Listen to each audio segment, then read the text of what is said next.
Welcome to another episode of The Breakdown. Got another deep dive with a political leader tonight. Very excited to bring you. We've had her on the show before. She's always a boatload of fun, if not slightly challenging to like a herd of cats that need to be herded at the same time. But she always has very, very witty remarks and very insightful commentary. So very excited to welcome back to the show tonight, leader. I'm not saying the interim part, leader of the Alberta Party, none other than Lindsay Amantea. Lindsay, thank you so much for joining us again tonight. Thank you for having me. Was the introduction okay? Yep. Oh yeah. It was you one day you'll get my name right. Oh, did I get it wrong again? It's all of the A's are pronounced the same. Amantea? Amantea. Amantea. Amantea. Amantea. I Yeah. almost want to redo the introduction now. It's fine. Let I'm me mock you. that no, you it is deserved, so you fill your boots. We got you on for a couple of different reasons tonight. And we got a lot of ground to cover, so I want to get right into it. One of the first things that I want to talk about with you, because for anybody who's unfamiliar, you have a not insubstantial background in the legal things. You're a practicing lawyer.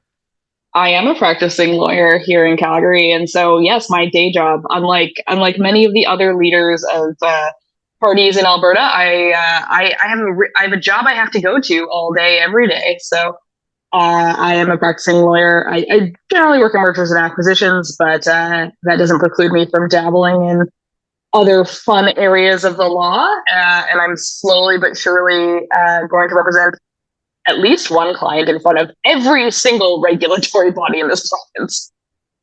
Ooh, Working on it. I I got a bingo card going. are you allowed to talk about that? Google my name, you'll figure it out. Cool. That's what I'm doing as soon as we're done.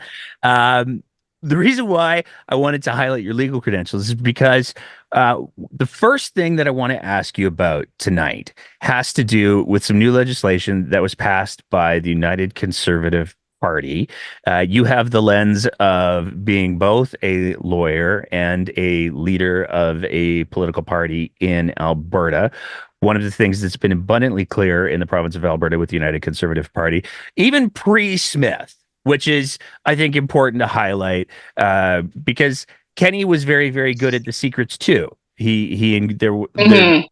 it's been well established. Charles Rusnell put out a series of articles that highlighted very effectively that the UCP administration had encouraged people to adopt communication channels that were outside of the norm or the official in order to circumvent FOIP requests. Alberta has been named as being a province that has some of the most problematic FOIP stuff going on. For anybody who's unfamiliar, by FOIP, I mean Freedom of Information Program, or Freedom of Information Act. If I want to be, I'm sure you were going to correct me on that. But You've already said three things I'm going to correct. Don't worry. perfect. Um, so with the FOIP piece, what do you make of the changes that were introduced in the legislature? So that is the first thing I was going to correct. Nothing's been passed. It is the UCP. This government has introduced a bill into the legislature, Bill 34, which deals specifically with the Freedom of Information Act and requests made thereunder. And so, to give some color to but her emails, you all may remember that exactly these kinds of issues are one of the many reasons Hillary Clinton is not president or was never became president. And so, freedom of information. The program itself is, on one hand, a great way, or the only way that a lot of people can get information from the government about what is going on inside of the ministries, inside of the actual um, mechanics of government. And when I say government, I mean the ministry side, the actual like workings of government, including the political parts of the ministries. And so the departments, the ministries are subject to laws that require um, uh, disclosure of certain communications, disclosure of decision making, things like that. And so realistically, the purpose of this is to shed light and to make sure that political decisions or decisions that are tinged politically or the decisions of the people we are paying to run our country and our province are being done in a way that isn't secretive, isn't malicious. It's being where they're following good governance. They're following proper conflicts of interest, things like that. And so when you look at that in that background, this bill is problematic in a couple of ways. I mean, it is obviously under the guise of you know updating the act. The act hasn't been fundamentally changed in a long time. We're talking decades, and so trying to update it to make sure that we're working in legislation that fundamentally matches the reality of our lives, which is emails, text messages, cell phones. A lot of that wasn't really addressed in the previous act or in the act as it is now, and so those things are all really good. Like the problem we're going to have is that freedom of information requests are usually done by people who are looking for stories. They are done by people who are looking to rectify actions that maybe were made really opaquely. They're people trying to hold the government to account, and adding things like having to appeal to the department first before you appeal to the commissioner. The delays that are being introduced in this process are going to cause people to abandon their requests, I think, in a greater number, and not really, push some of these things forward. Same thing with some of the delays being put in terms of like, I know it doesn't seem like a very big deal, but changing something from 30 days to 30 business days will not, you've added weeks to a request. So not only have we added another layer to where you're getting a final decision from the privacy commissioner, but you're also adding each of these steps is going to be longer as well. And so for an individual or someone trying to, really understand or challenge a decision of a department, it's going to increase costs. It's going to increase wait times, which are already horribly long. And it is going to cause people to abandon more of these requests at an earlier stage because they're not going to get to that final stage where they're really having an independent body and an independent person looking into what is going on, whether or not there should be disclosure, and what that disclosure should look like. I mean, it does increase the rights of the departments to voluntarily disclose without having to get an order. But the likelihood of that happening is there are certain departments who have always been really good. There are certain departments who have always just straight up don't even bother looking. I've been the subject of FOIP requests before, and I've always had a really positive interaction with the office in terms of like stuff that I've submitted to the government, where I've actually had the government come back and ask if there's certain things that should be redacted, personal information, things like that, out of my communications with a government department before they're fulfilling a FOIP request. And so in that respect, I've always had the utmost respect for the department itself, because they do a very good job of reaching out, especially when it's, that would have been in my capacity as a lawyer or as a private citizen. So like the department itself is really good. It's horribly understaffed. It's the reason things are taking so long. And I think that this is going to result in a government that has less accountability, which we know it doesn't need right now, and less oversight. And all of that's even before you start looking at the fact that political communications are going to be exempted from this. So, we wouldn't have known about things like the hockey tickets or, some of the bigger issues. I mean, obviously, this government has dealt with a lot of those by simply changing the laws around them now, in a way that perhaps was not the best. But they've just changed the law to suit themselves.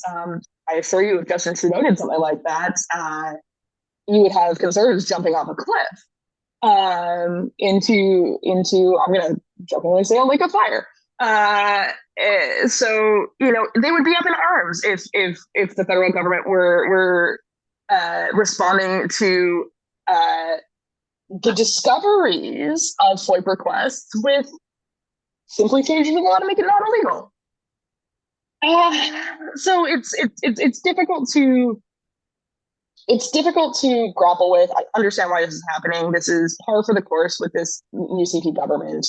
And at the end of the day, anyone who's telling you that this is going to make things better is a liar. Yes, well, I'm calling Nally a liar. Well, you're not the only one. But that's where I think one of the pieces of this, and the note that you ended on, I think that's where one of the pieces of this gets to be so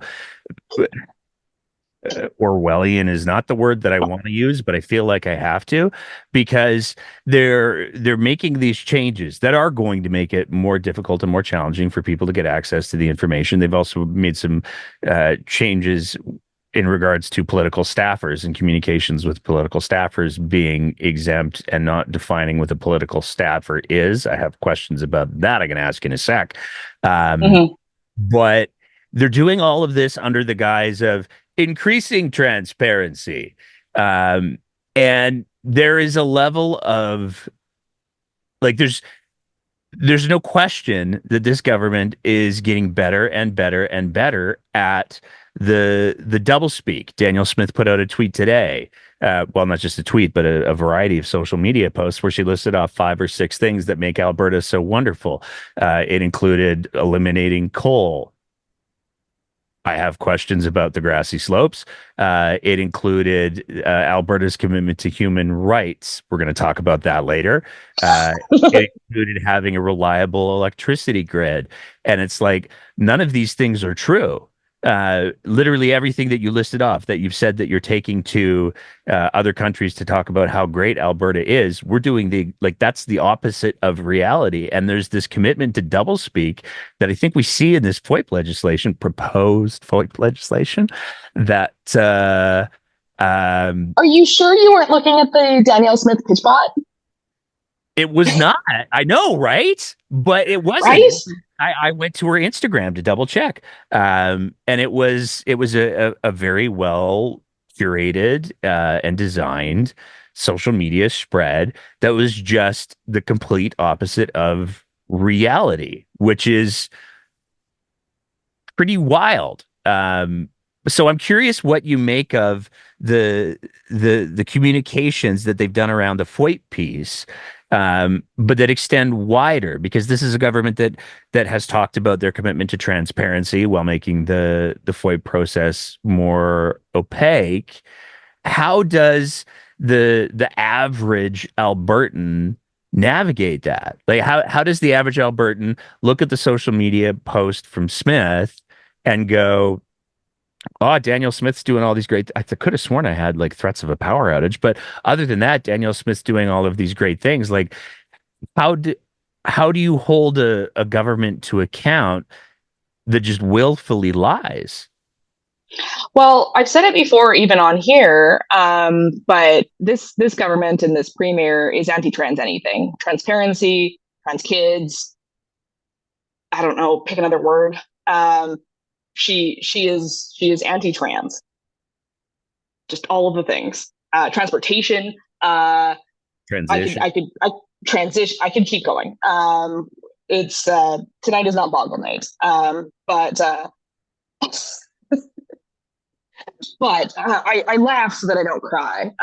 But I mean, ultimately, it's people need to be vigilant, and it every single time. What I would tell people is, if you feel like you're being gaslit, it's because you are. And if you feel like it's making you question your sanity, it's because it is. And those feelings are valid feelings, is what I'm going to tell every single person.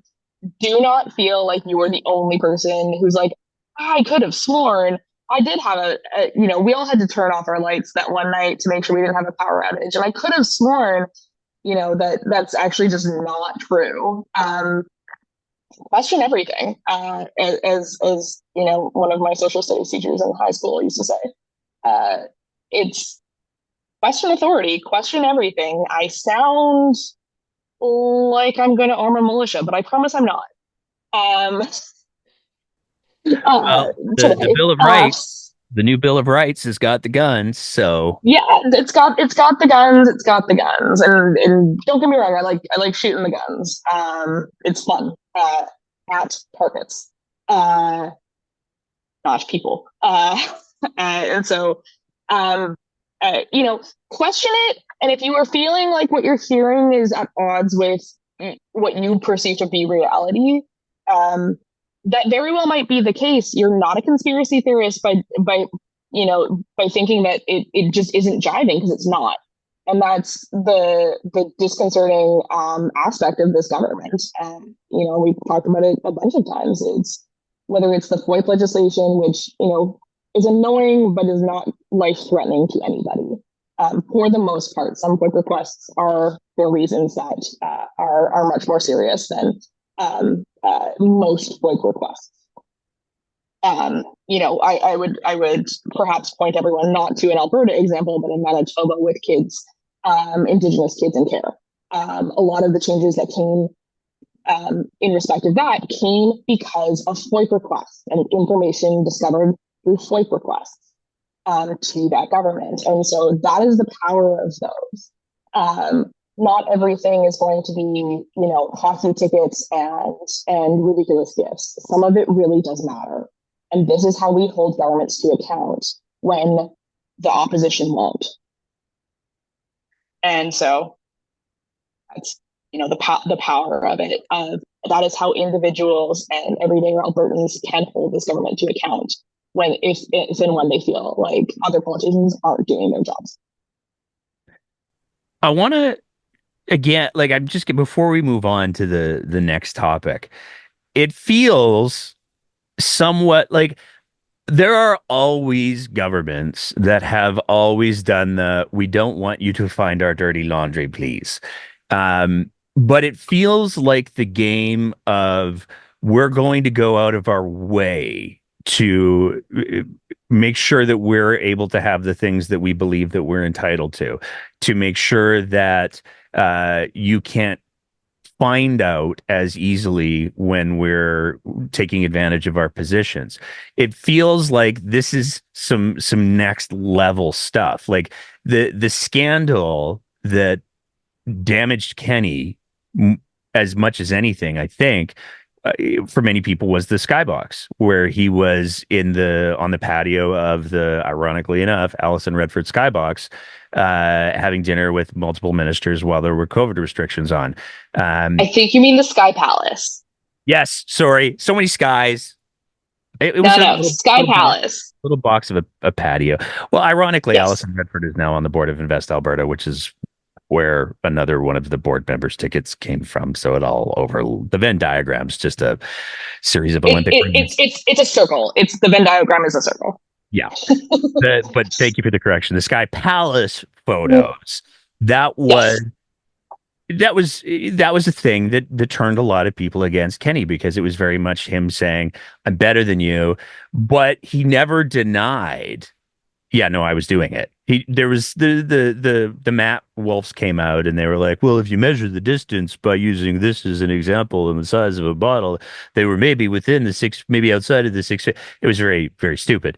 But Kenny never came out and said, I didn't do it. And by the way, I created a ministerial exemption by which I can do these things and you can't. That's that hurt him. And we now have a government that is saying, oh no, I want the Sky Palace, the Sky Box tickets. So in order to like the premier of Alberta literally went on the Real Talk with Ryan Jesperson and said, "Yeah, no, I would like to be able to hang out in the owners' boxes for longer periods of time. So I'm thinking of rewriting the ethics laws." And mind-boggling, the host said, "No, that makes perfect sense to me." I don't get it myself. I think that There are so many issues with all of that, and I mean, no, what I would say is, first off, I don't know if it was the pictures or it was the comment about the budget whiskey. I don't know that that's a budget. What's a budget whiskey? Um, anyways, neither here nor there. But I think ultimately, there is a role for a level or certain things to be, secret or confidential in a government. Not every decision requires the same level of scrutiny. And ultimately, in hard cases, there are going to be decisions where the conversation or the discussion around it should be confidential to allow people to have a frank and full discussion. And those things happen, particularly in just dilemmas where there is no good outcome, or it's incredibly difficult to talk about, or it's a really sensitive topic. We want our government officials to be able to have full and frank discussions in those cases. And the fear of being FOIPed is a real one, because it will mean that people aren't going to voice unpopular opinions that might be still correct. So, to that extent, I am going to say there are reasons to have some confidentiality, particularly at the cabinet level, particularly at a deputy minister level, where or where things are going to be politically sensitive. You don't want those things to be necessarily FOIPable, which, yes, is in fact a verb, or an adverb. But we're not talking about sensitive information. We're not talking about, frank discussions. And to be honest, if we could trust this government that that's what they were using it for, I think that people would have a better sense of this, or a better feeling about this. But given the track record of the Smith government, I think that this is about skybox tickets and wanting to say mean things about like other people, and generally asking for favors for their friends. I don't think to protect the kinds of conversations I was just referring to that ought to be protected. This is a carte blanche to do and say whatever they want, and only be subject to what someone can reasonably find out or figure out. I mean, part of the Sky Palace nonsense with Kenny was there was a photo that went with it, right? Someone had taken a photo and then it was corroborated by the FOIP request, right? So there was already a photo. And then it was, like I said, given context by that FOIP request. So I think that this is damaging to our democracy, is what I think it is. I think it's damaging to our faith in government. I think this is going to be problematic. And if I were an MLA, I'd be up in arms about it. I guess the question that I want to ask is, here's my interpretation of it in a nutshell. We just did our big deep dive episode on the Skybox scandal, and the reality of the situation remains. The only reason why that story broke, and for the record, it was a Vancouver sports photographer who took the picture that broke the whole thing wide. Two pictures that broke the whole thing wide open.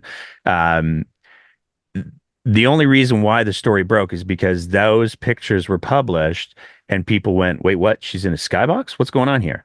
And that has led to some ministers disclosing at press conferences that they did attend hockey games as guests of the Sam Raish, who's the gentleman who did the Vanch masks and did the Turkish Tylenol and all of that.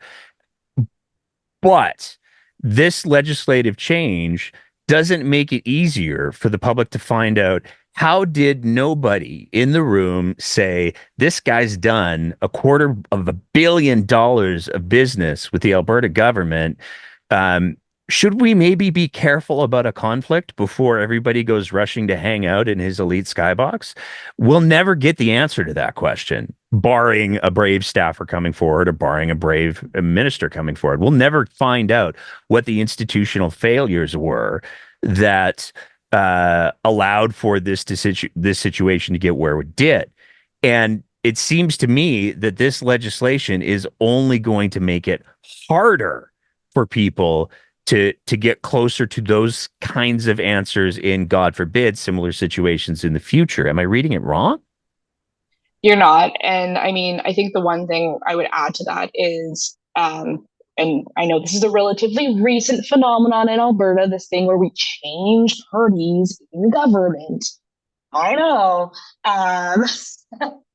But what I would say is the reality is when you change a government, when you change a party in government, notwithstanding you are not supposed to do this, a lot of things simply go missing. And so, files get shredded back when that was a thing.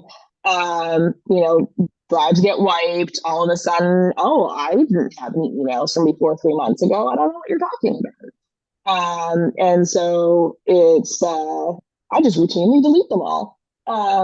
And so, if you can't get the information in real time, and when I say real time, I mean relatively recent, not like insofar as FOIP is behind. But if you can't get it in real time, you're never going to get it. Yeah. So it's not only will it make it harder, it will make it impossible. Awesome. That's great news. Let's talk about AIMCO. Because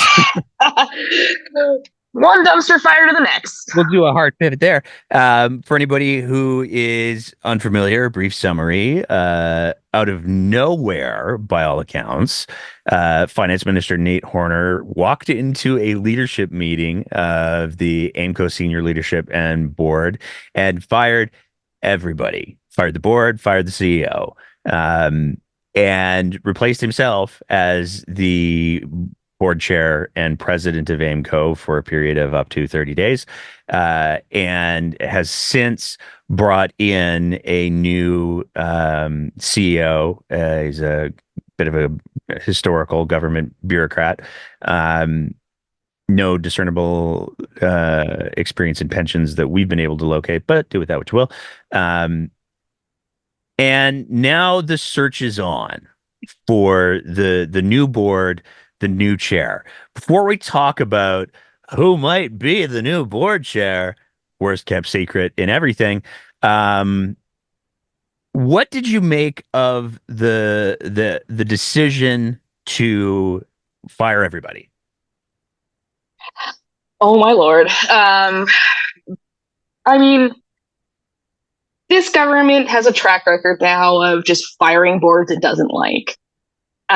This is not the first time. This is, I think, the third full board that's been fired by this government.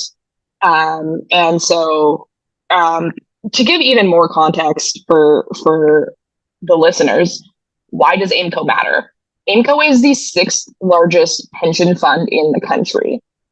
It has $168 billion under management, and notably, it is now the home of the Alberta Teachers Association pensions.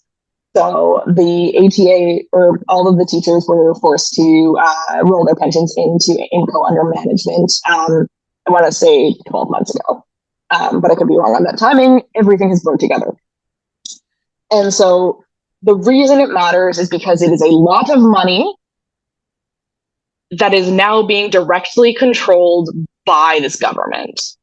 by a minister. And so the CEO being referred to is actually a deputy minister who's been around forever. I think he's just a decently good administrator. And so while he may or may not have any uh, background in pensions, I think he has a decent background in like running stuff. So I mean, I think I'm less concerned about that in the short term. But what I am concerned about is, and particularly in conjunction with the fact that we probably won't be able to FOIP it shortly, is how this decision got made.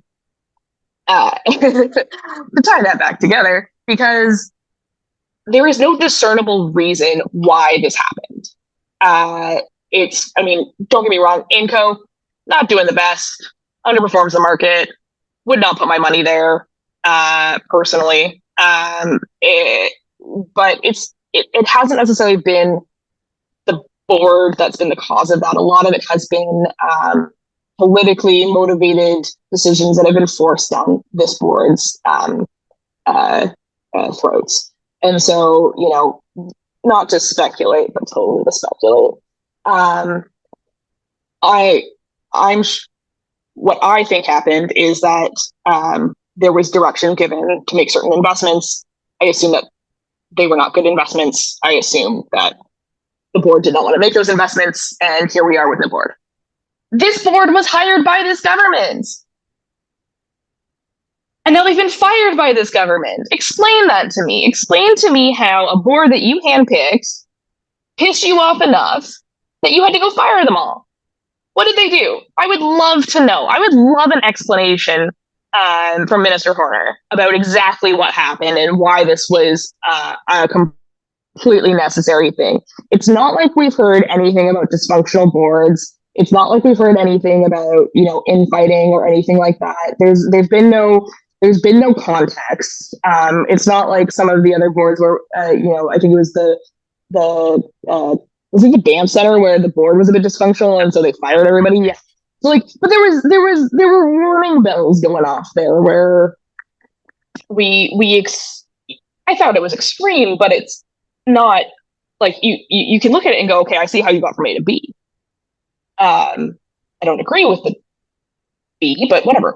And so here, there were no warning bells, right? Unless you're just going to say like you weren't performing well, right? But again, that's not the board's job. That's the CEO's job. So yeah, go fire the CEO, right? But even on the CEO piece, like there's an interesting little bit of it's not quite revisionist history, but it's close because you've heard the government come out and say, "Oh, it was $2 billion. AIMCO lost $2 billion in 2019. That's a lot of money to lose. My gosh!"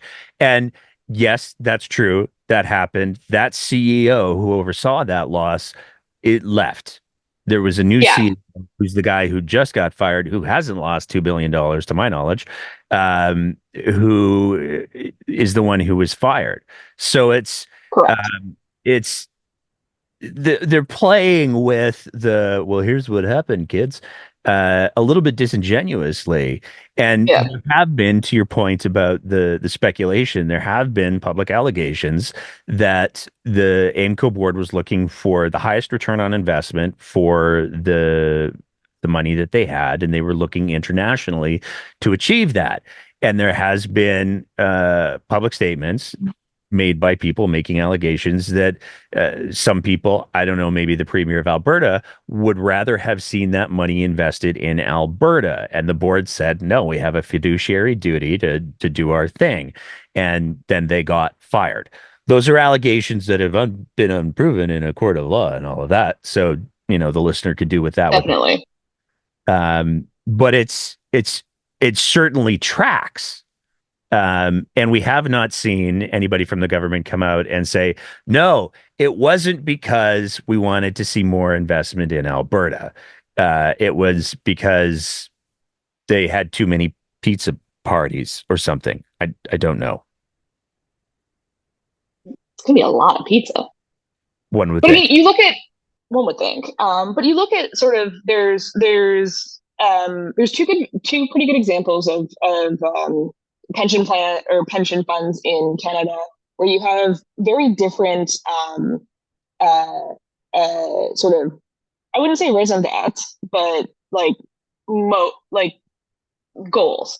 So if you look at the Canadian pension plan versus the Quebec pension plan for the funds, the CPP has spent and under Martin had created the investment board and has done a really good job of increasing the value of the fund, um, because their sole goal was to increase the fund no matter how they did it, right? And so, to that extent, I don't know if you know this, but the CPP was a huge investor in Skype, and made like mad cash when it got sold to Microsoft, and has a track record of just making some pretty amazing investments that have returned and have brought the CPP back from the brink of, the anticipated collapse as our population ages. And so they have been given a mandate to simply increase the fund. Whereas if you look at the Quebec pension fund, they have a mandate. Their second mandate is to increase the fund, but their first mandate is to reinvest in Quebec. And so they have consistently underperformed the Canadian pension plan. But it's because their first mandate isn't to increase the fund, it is to reinvest. Now, AIMCO has never had a mandate to reinvest in Alberta. That hasn't been the purpose of the fund. It has been to increase the fund.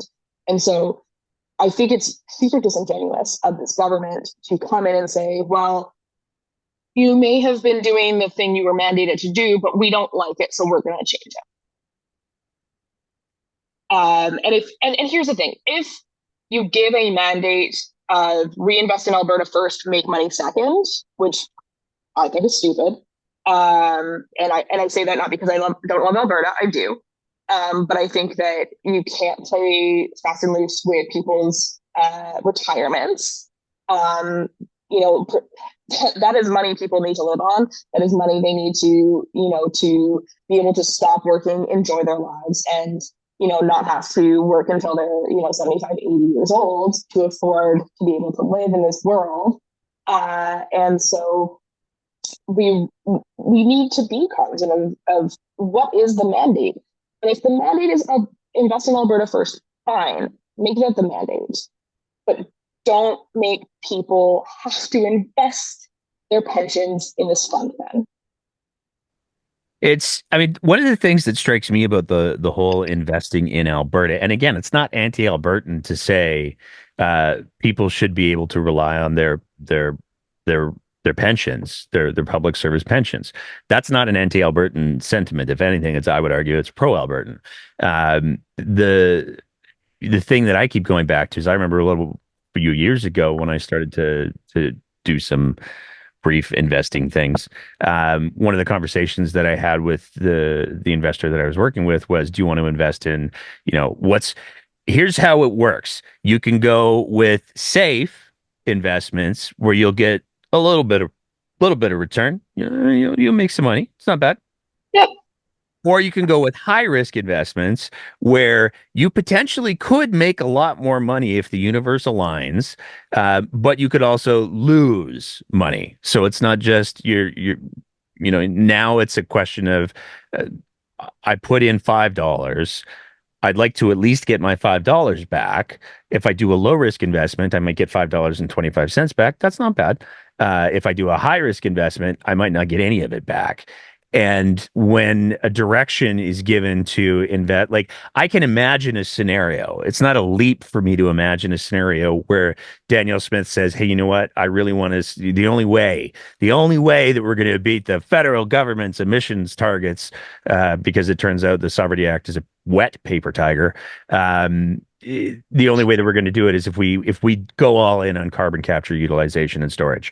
And so we go all in on carbon capture, utilization, and storage. And then it does turn out that in 30, 20 years, the world goes, you know what? Solar's kind of cool. We got these fancy new batteries that we didn't have 20 years ago. We don't want the oil and gas out of the oil sands anymore. So long. Thanks for all the fish. And the investment is now toast. And this scenario you've outlined is the incredible risk of using a pension fund for political purposes, which should not be done. It is not the job of all the hardworking Albertans who put into this pension fund to allow this government to use it as a piggy bank. Not what it is. It is not the government's piggy bank. And that is what will happen if this continues down this path. That is not the purpose of a pension fund. I got two other things I want to hit you on with the AIMCO piece. One of them is there's been some concerns raised that getting rid of this board and refocusing, restructuring, they like to redo things a lot, this government does, is in some way to set the stage for an Alberta pension plan. Smith has mused at having AIMCO manage an Alberta pension plan. I'm going to ask this question in two ways. So first question is, what do you make of that? And second question is, I'm going to ask you to put your leader hat on. And where does the Alberta Party stand on Alberta pension plan? Well, I'm gonna give you it all as one answer, and the answer is, as the Alberta Party, we believe in efficient, effective government, and hiring a whole new set of people to administer a separate plan from the CPP is bonkers. It is not efficient. It is costly, and we will. No. Our answer is no. This is ridiculous. I cannot say it in strong enough terms. There is a reason why we have the CPP. There is a reason why there are efficiencies in having taxes collected by one entity and having them remitted back. There is no good reason that anyone can give me, or has given me, at least to date, about why we need an Alberta pension plan. Why? Why make it harder for people moving in and out of this province? Why make it harder, for a government that likes to say that it and particularly doesn't like civil servants? Why would you hire more of them? What purpose does this other than control? What purpose does this serve? Unless, again, you are giving it a mandate to invest in Alberta first, which, again, may not mean you have a retirement to rely on. And I think it's important to and I know that this is a somewhat contentious issue for some folks, but Danielle Smith and the UCP have made it clear that they will use taxpayers' money for political investments and political gains. And what I'm talking about is the whole argument around the halal mortgages. Because this is a product that is currently offered on the private market from more than one source. And the government of Alberta has introduced potential changes to legislation to mandate the Alberta Treasury Branch, which is a crown corporation funded by taxpayer dollars, to provide halal mortgages through subsidiary corporations whose guiding principles will not be the best return on investment for Alberta taxpayers, but rather what is compliant with Sharia law, Muslim law. So there's already a clear precedent that's been set that in order to score political points, Danielle Smith will use taxpayers' money in ways that are arguably unnecessary and be certainly unprecedented, because there's no other financial crown corporation that makes decisions based purely on theological bases. This is already a thing. And so it's not a leap to say if Danielle Smith will introduce theological business making decision models to crown corporations, it's not a leap to say she'll introduce Alberta first investment to these pension funds at potential great risk. And that's, I think we'll differ on whether or not I think halal mortgages are a good idea, because I do. It's a whole different, that's like an entirely different episode, man. about, and particularly, I will tell everyone very, very quickly, the Quran does not allow the charging of interest. This is why it's problematic. There are ways to get around that are very creative. They do exist across Canada. Private corporations do these. The fact that we own a bank is still bonkers. I'm just going to keep using that word tonight. Word of the night, bonkers. And so, but again, you have a crown corporation supposed to be at arm's length from the government that is being mandated to make decisions based not on economic reasons, but on policy reasons, on political policy reasons. And so, I mean, part of the reason we have governments is to fill in gaps where we as a society have decided that the market will not work. Healthcare, education, things like that. We've decided that where the market would land is too expensive or not accessible enough, and so that's why we do these things. I've always had a big issue with governments crowding out, investment and the private enterprise. Government money is dumb money. I have it on a T-shirt, and so those are always going to be problematic things. But what it does show, and what that anecdote does show, is Smith's willingness and pattern of forcing what she wants, what her government wants, into control, like government controlled entities. And so the closer AIMCO becomes to being a very heavily government controlled entity, the more you're going to see that happen. The same thing would happen with an Alberta pension plan, which is again why the Alberta Party is against it. More control is not better. For a government that she loves to say she's a libertarian, but she's not. Back to the very first point we made, which is the doublespeak. None of this is libertarian.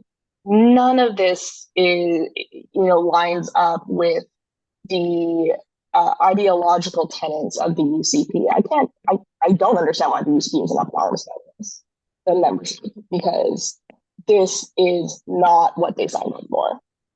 I don't disagree. And to be clear, I'm not dunking on halal mortgages as a product. That's not at all what I'm doing. I love the idea of fees as opposed to interest, because I renegotiated my mortgage when the interest rates were not great. And if I could commit to 25 years at a set fee rate, that would provide a lot more stability. So I don't have a beef with halal mortgages as a product whatsoever. The concern that I have, and that I've certainly wait, go back. No beef. Sorry. Beef is allowed. Childish puns, as long as it's halal. That's exactly. But there's no halal beef with halal mortgages. Yeah, exactly. But that it brings to the point of the investment piece, because if the ATB had an investment opportunity with a corporation that was not considered to be halal or Sharia compliant, then they would not be able to use any of the money that had been pooled in the mortgage pool for those investments, which could potentially mean that taxpayers would not be getting the maximum return on investment. So it's the same kind of problem. And I do, honestly, I don't care what religion it is. When financial decisions start to be made using taxpayers' money for theological reasons, I'm going to get squirrely no matter what the faith is. For sure. There's my and it was not my intention to suggest otherwise. I have been walking. I just don't want anyone to walk away from this going like halal mortgages are bad. They're not. I promise. No, and they're not. They're not a bad product. And the question that we've been asking here on the show has been: this is a product that's already offered on the free market. Danielle Smith is a free market libertarian. Why is she directing a crown corporation to make theological decisions with taxpayers' money? That seems weird. It's almost as if there were votes in it or something. Before we move away from AIMCO, though, let's talk about the name. Because there has been a lot of speculation. There's nothing confirmed as of the date of this recording, which is November 14th. I wouldn't be surprised if by the time we get this out, it has been confirmed. So if it is, haha, we got it right like days in advance. There is a name that has been soft announced, I think they would say in comm circles, for the next chair of AIMCO. It's a name that's well known not only to Albertans, but all Canadians because it's a former prime minister. What is your immediate reaction to the prospect of Stephen Harper potentially, see what I did there, being appointed to the position of the chair of the board of AIMCO? None of us are getting sued over this podcast. My words so carefully. I've learned. As have I. I have so many feelings about this, and most of them are, I don't know that he's qualified to do this. I could think of dozens of people who would be as qualified, if not more qualified, significantly more qualified, eminently more qualified in this province to run AIMCO than Stephen Harper. I understand he needs something to do, apparently. It seems like we're on, the last couple of months have been a lot of former premiers and prime ministers, first ministers, if you will, showing back up in public life. I'll let you all Google the others. And so I just, although I will temper it with this. Stephen Harper is nobody's puppet. And so I don't know that this is going to go the way that Danielle Smith wants it to. Interesting take. My take is this. I think that and he would be a lot harder to fire than Evan was. A lot more political fallout than firing Evan Siddell. And so it's a risk. It's a gamble on the part of this premier to name someone as well known with I'm going to argue more political clout than she has. It would be an interesting experiment in seeing who has more control. Because I'm going to suspect that if he becomes the chair, he will have the control, not her. I mean, you're probably not wrong. I don't remember the name of the former chair. I know Siddall was the CEO. Sorry, he was the CEO. Yeah. It was. Oh, who was it? Hold on. Mark Wiseman. That's what it was. Mark. Whose name I don't know, which I'm almost more comfortable with because I would prefer to have people who have extensive experience in pensions in the financial sector, less so than politics. Yeah. Interestingly enough, Wiseman came from the CPPIB,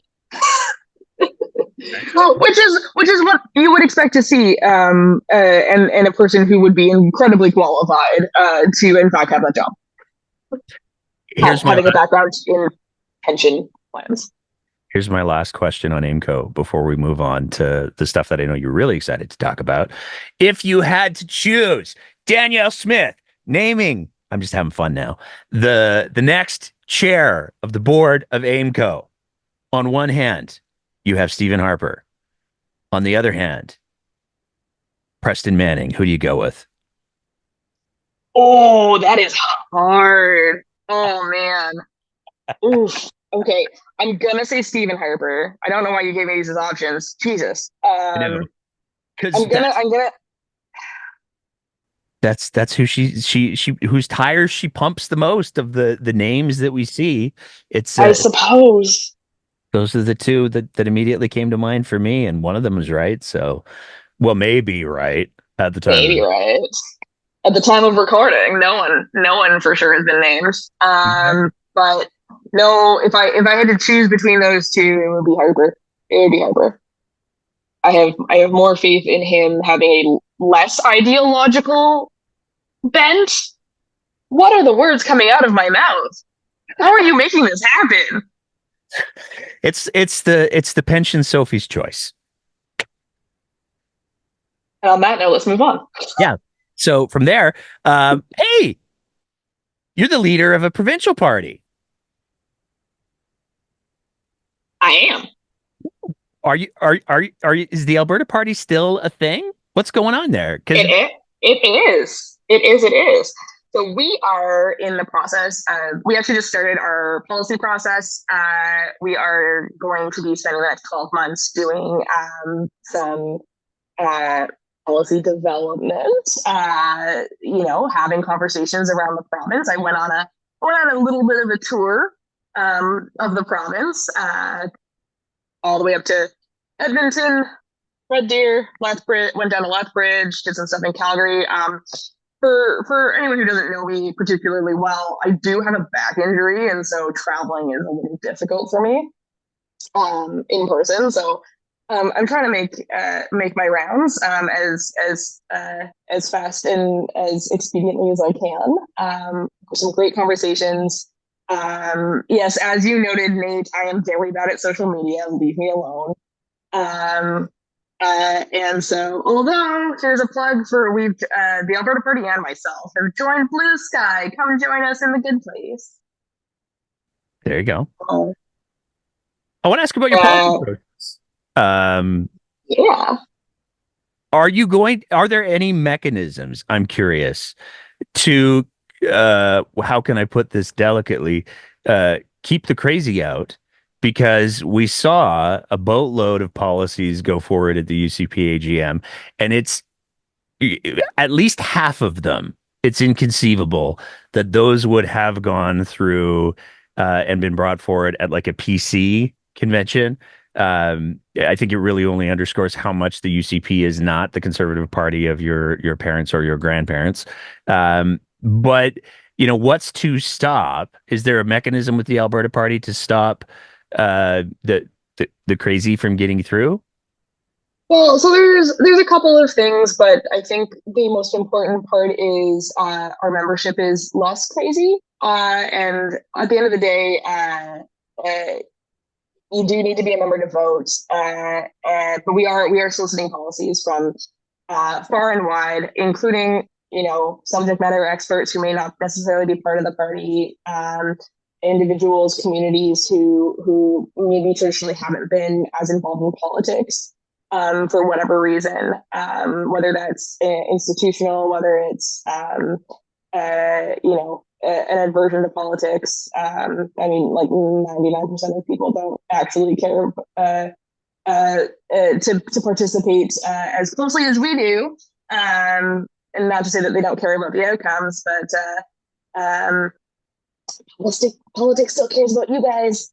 But the idea is to really have a broader perspective than three dudes sitting in a back room writing stuff up. Ultimately, the process is still a very typical party process. It is submission of policies. We are going to be having online discussions and creating actually an online space for people to have their own discussions. That'll be launching in the new year. And at the end of the day, I think it's how do you keep out the crazy? Well, you make sure that you're bringing people to the table who have reasonable views, have reasonable um, uh, outlooks, and are here to do good for the province. Part of that starts with making sure that we're all rowing in the same direction. And so that means putting together a couple of things that'll be coming out for us are going to be not only the principles of what the Alberta Party actually stands for, which is always a common complaint in the last few elections that people are never really sure what we stand for. So that is actually something that we're at the board level working on in terms of what does the party stand for and some actual concrete answers to that very philosophical question. And the other is, like I said, and part of politics for me at least has always been that we we have a lot more in common in Canada, across all parties than we disagree about. And so part of that is, you know, making sure that we're all, if we're saying, what do we want the future to look like? What does Alberta 2040 look like? And so, for us, it's, making sure that everyone has, basic necessities met, that we're working on economic equity, as well as social equity, as well as, um, creating a prosperous environment and a regulatory environment in which people can come and build and prosper. I realize that's repetitive. And so it's, if we're all working toward the same goal, if we can agree about the goal, which I think across the aisle we can, the question simply becomes, how do we get there? And I think if we can agree about where we're going, the disagreements about how we get there will become more civilized. They will become a place where people want to participate and have that conversation, because right now no one does.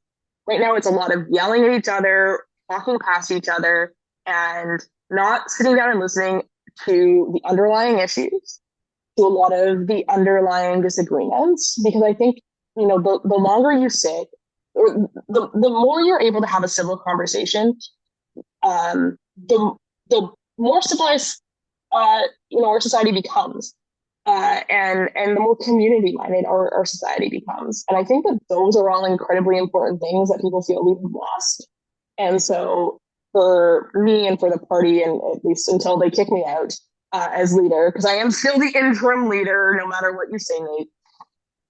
Um, uh, that is going to be the focus of our policy, of our platform, of our work in the community. It's community first, it is community focused, and it is putting together the best set of policies so that Alberta can be the best province it can be. I know it sounds really hokey, and it sounds like we're on Barney and Friends, but I truly, truly believe, I don't know what it was in the pandemic where I became the person who all of a sudden was like, be kind to each other, and like, you never know what words you say that are going to hurt somebody or make their day. So it's just, honestly, it's the little things we all do that can make this so much better. Taking the time to listen. Our society is a series of sound bites that make it really easy to be confrontational. There's absolutely no nuance in things like Twitter or X or whatever you want to call it. Or, I mean, TBD on Blue Sky, or whatever the other ones are. Again, I'm not good at social media. I don't care. I live my life out in the real world with real people. And but like, even I would say, like, I actually, so when I was in Lethbridge, I sat down with Jeff Park, who is he's the head of like all the parental rights groups here in Alberta. We fundamentally disagree about policies, but he's a nice guy. We've been friends for years. He invited me into his home. He's going to hate me for saying this out loud. But we can have a civil conversation and truly get to the root of where our disagreement is, and find common ground about how we can come up with policies that are going to help on both sides, or that are going to get us all into a better place. And we can debate the nuance, and we can debate like little things, but then it becomes just the little things that we're debating, and not the big things like, should trans kids be alive? And so that is what we're doing here at the Alberta Party. I was gonna have all of these, like, as soon as the Calgary Public Library lets me book stuff online again. Sad broken heart, Calgary Public Library. For everyone who doesn't know, they had a giant cyber attack, and they're still not up to their server is still not completely up. So you still got to go in and do stuff. We're gonna be having some in-person meetings. Oh, the Calgary Public Library. Pour one out for the Calgary Public Library. Two facts. I got two questions that I want to ask about the Alberta Party piece. The first one is, um, would we saw with a lot of the, again, I'll go with bad shit, policies that the UCP introduced at their policy convention and voted through every single one, which I think really can't be underscored heavily enough. We did not see condemnation of any of those policies from Danielle Smith, despite the fact that several of them went against her stated personal beliefs. She did not at any point say, this is not who I want this party to be. This is not the kind of leadership that I want to provide. If the Alberta Party was to bring forward policies that were in line with some of the policies that we saw from the UCP AGM, could people expect, if you haven't been kicked out yet, could people expect you to speak out against policies that you found to be personally offensive? Of course. I'm not very good at keeping my opinions to myself. That's why I love having you on the show. No, I think leader, interim leader, whatever. I'm still a member of the party. I'm still entitled to my opinion, and I will make it known. Now, that also means that I'm not going to be able to like. I don't think that it's the job of the executive or the leader to stop things from coming forward. But it doesn't mean I can't voice exactly how I feel. Fair enough. The other question that I had is you mentioned a trip to Lethbridge. Perhaps did you Yep. stop in Lethbridge West at all? Because I hear there's maybe a by-election coming up there in the next, I think they only have 4 months left to call it. Um, January. yeah. Uh, that's like 4 months. Roughly. Is the Alberta Party And a going to half. field a candidate? We are. So we are. So we're just finalizing who it's going to be now. So I'm not going to give anything away. But we will be on the ballot, and the commitment, of course, from day one, my commitment was we will run someone in every by-election. We'll run as many people as we can get out. If we get all 87, we will run all 87. Uh, and and so this party is here to win. We're here to play, and we're here to hold whatever government it is to account. And apparently, also the opposition. It's fine. That leads to my next question. And In, and and it's not me. well, you said you weren't going to run in our last interview. You said you never run. And that's still happening. Okay. So I Yeah. figured it wasn't you. Just I didn't I'm just reiterating for everyone who may or may not have listened to the last one. I am still not running. I found another human being, There's two of you now. Uh, at least. um, the the next question that I have then is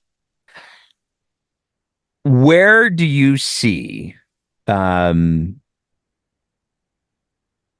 it's going to be a fascinating by-election because it's going to be a bit of a temperature taking for the political climate in Alberta. A lot of people don't realize, like Lethbridge has a reputation, and for some reasons it's a well-earned reputation, but for a lot of reasons it's not a fair reputation. They're a many people would probably be surprised at how forward-thinking and progressive Lethbridge can be, despite being a lot of very old stock Southern Alberta. So, who is the Alberta Party going to be trying to speak to in that by-election? I mean, the Alberta Party has consistently had a very socially progressive bent, but we have seen the UCP kind of abdicate their home for former progressive conservatives. Um, is the Alberta Party going to be a home for progressive conservatives in that Lethbridge by-election, or is where are you looking to set up shop there, Lindsay? Right in the middle, my friend. And so, what I would say is, well, are we looking to be a home for former PCs? Yes. Are we looking to be a home for people who think that the NDP has gone too far to the left? Also, yes. Former, provincial liberals who don't have any representation, people who generally don't like politics, but are fed up with what's going on. The list goes on. We're here to represent Albertans, and so to that And the answer is you can't be everything to everyone, but you can be a lot of things to a lot of people. And so I think that the joy always of by-elections is that it doesn't necessarily change the government. And in fact, it will not change the government. So this is going to be an opportunity for Albertans to have their voice heard, whether it's against this government, against the opposition. Lethbridge West, of course, was formerly held by the NDP, and so I think that this is a time and a place for Albertans to stand up and say, like, none of this is working, because, like, let's be honest, none of this is working. It's the conversation. We have two parties talking at cross purposes to each other, and no one is having a conversation. And most importantly, we need to be having a conversation with Albertans and what they're going through. Like, and we'll talk about this in a second, I know, but there's been a lot of focus, of course, on transgender individuals and trans legislation. And while it is very important, most Albertans care about putting food on their tables, making sure they can pay to change into their winter tires, and are they going to be able to heat their homes all winter? These things are getting expensive. They're already expensive. And we need to be looking at what the vast majority of people are struggling with, because people are struggling. And this government and this opposition seem pretty tone deaf to the realities of what it means to go to work every day, put food on the table, take care of your kids, take care of your parents, take care of your siblings, take care of your farm, take care of everything. And most people, I think, are just exhausted after all of that and just want some help and just want someone who's going to focus on the things that matter to them. And that's what we're here to do. And I'm not saying things like transgender rights aren't important, because they are. But we need to be focused on what is going on the ground. And that is not where this government, no one in this legislature is focused on what's really happening. I want to spend a little bit of time on the policies, the anti-trans policies that you've talked about, and that the UCP have introduced into the legislature. I know that we've made light a little bit of proposed policies, proposed legislation, but the reality is that the UCP do have a majority. There have not been any MLAs or ministers who have stepped out of line on any of these policies or condemned any of these policies. So I think it's almost a certainty that this legislation will pass. It will face legal challenges. I do want to talk about that, but I want to, before we get into that, there's one thing that I want to ask about, maybe challenge you on a little bit. You said that one of the demographics that the Alberta Party is interested in pursuing is people who feel that the NDP has moved too far to the left. I'm curious, do you think that's still true? Because there's a lot of people who look at the election of Naheed Nenshi and go, this moves the NDP not to the left, but more to the center. Show me one thing he's done that's moved them to the center. Well, they can't really do anything right now. One policy that he's changed that has moved them to the center. One statement he's made that's moved them to the center. He has done nothing to move that party anywhere. And granted, I will say that hasn't been a lot of time. They haven't had a policy convention, which is what you were going to say. I'm aware. But it's going to start at some point, or it's never going to happen. And it has yet to happen. So until that happens, those people are still politically homeless. Right. Okay. And so I don't think anything has changed in that respect, or at least not that I've heard or felt or absorbed from people that I've talked to. And so, to that extent, the answer is still, yeah, we are looking to, take all of it. Um, everyone who's reasonable, everyone who's in the center, everyone who but also people who are just here. Honestly, I don't care if you're on the left or on the right. If you're here to make this a better place and you're willing to have a reasonable conversation about it, we're here for you too. It's Big Tent politics, and this is how you govern without the crazy. Good answer. Um, you kind of have already addressed your position to some degree. The question that I've been asking anybody who has any kind of leadership role um, is I think you're 100% right. I think the vast majority of Albertans are far more concerned with their economic reality. I think they're far more concerned about the fact that they can't access health care. I think they're far more concerned about the fact that we're hemorrhaging physicians in the province than they are the issues that Danielle Smith has created around healthcare for trans kids suffering from or experiencing gender dysphoria.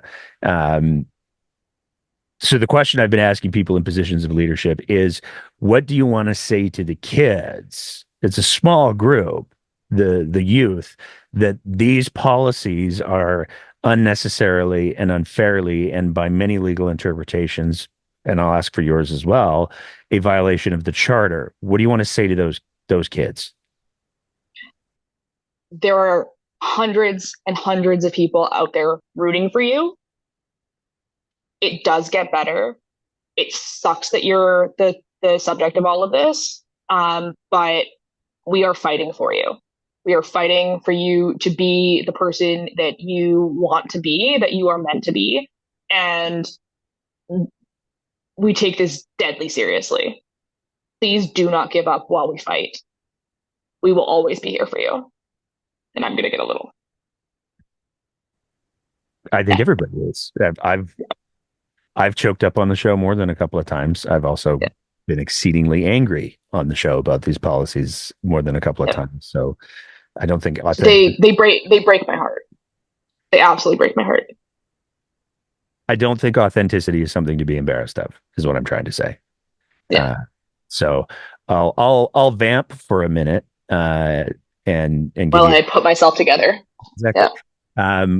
I'm going to operate under the assumption, and you can correct me if I'm wrong. I'm going to operate under the assumption that your legal interpretation is probably the same as pretty much every other legal scholar out there, that these policies do represent a charter violation. Um, Correct. It is a Section 7 violation. and I've heard that it might also be Section 15 too. So, Yeah, well, I can see how it might be a Section 15 violation. So just back up. Section 7 is life, liberty, and security of the person. Section 15 is discrimination based on enumerated grounds and analogous grounds that have been added. And of course, gender and sexuality are obviously have been, notwithstanding that they're not actually in the charter, at least some of them aren't in the charter. They have been found to be analogous grounds, so are covered. But Section 7 violations are by far the more important of the two. Security of the person and the right to get medical treatment are profoundly important. Profoundly important. And I cannot stress enough that even if I could find a way to say that any of this was okay, it will get struck down. And again, this is just I'm gonna, not the most important part of any of this, but it is a waste of taxpayers' dollars. no, it 100% is. Yeah. In no way is that the most important part of any of this, but it is annoying. And I'm gonna make light of that so that I stop crying. And so super problematic. I mean, I'm not by no means am I a constitutional scholar. I buy and sell businesses for a living. There are many smarter lawyers out there than I am. But this is going to play out in the courts for a long time to come if this is not reversed. And so I have problems with it there from that perspective. But ultimately, why the government thinks they should be involved in anyone's medical care or making decisions about anyone's medical care is beyond me. And again, I'm going to go back to my word of the episode, which is bonkers. Absolutely bonkers. Um, it reminds me of there's a short poem. I can't remember who wrote it, but it's first they came for the Jews, and I said nothing because I wasn't Jewish. Then they came for the communists, and I said nothing because I wasn't communist. And then they came for the trade unionists, and I said nothing because I wasn't a trade unionist. And then they came for me, and there was no one to speak. I like the updated version of that poem, which is Whatever. It's the original. I'll tell you the updated version I saw last night. First, they came for the Tran kids, and I stood up and I said, "Not on my fucking watch," because I've read the fucking poem.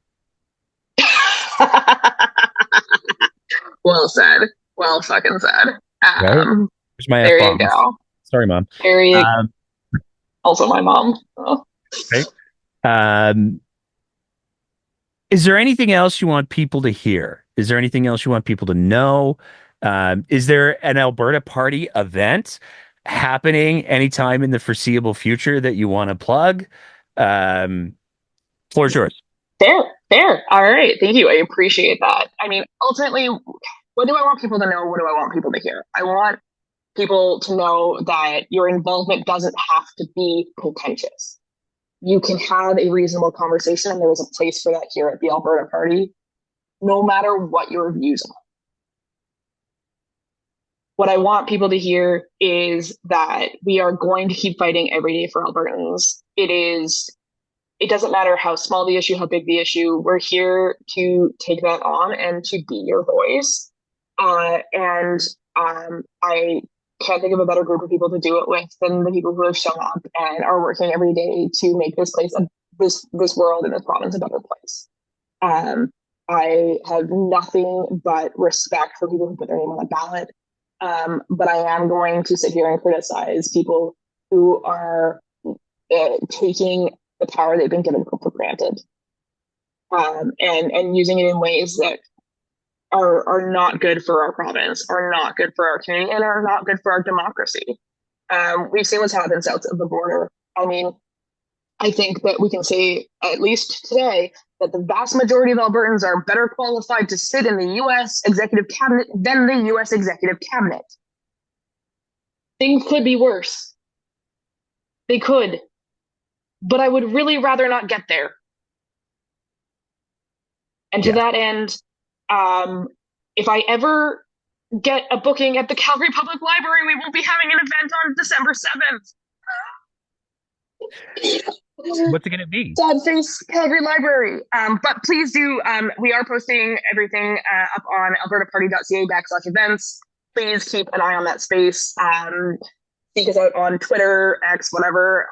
We started our Blue Sky account, albertaparty.bluesky.social. And we will be pushing and plugging everything. If you sign up to connect on our website, you will get an email about it. You will get 10 emails about it. They're all from me. It's just me, sadly, sitting here asking people to come hang out with me because I have no real friends. Nate, apparently we're not real friends. That's not fair.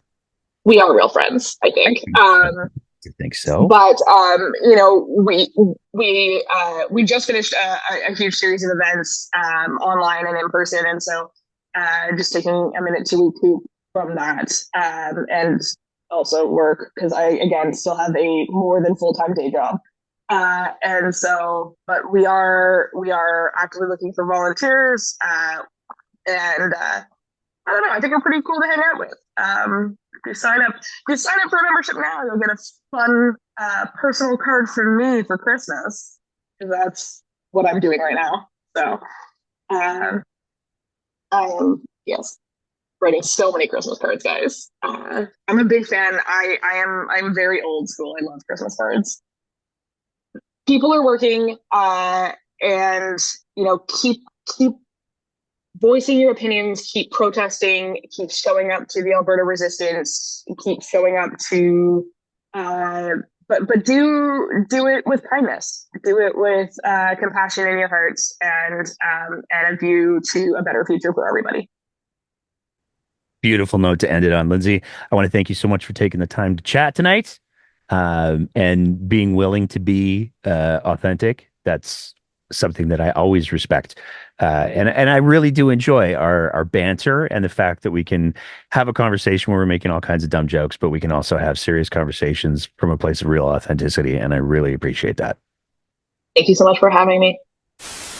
And that's it for another episode of The Breakdown. As always, if you appreciate the kind of content that we're trying to produce here, we would love nothing more than if you thought about signing up to be one of our Patreon sponsors at www.patreon.com/thebreakdownab, where for just the price of a fancy cup of coffee a month, you can help us continue to produce this kind of content. Whether you're listening to the audio version of the podcast, in which case, maybe leave a review and a rating, or whether you're watching it on one of our streaming platforms, we want to say a big thank you to everybody who is part of the Breakdown's audience. And as always, take care of each other and keep the conversation going.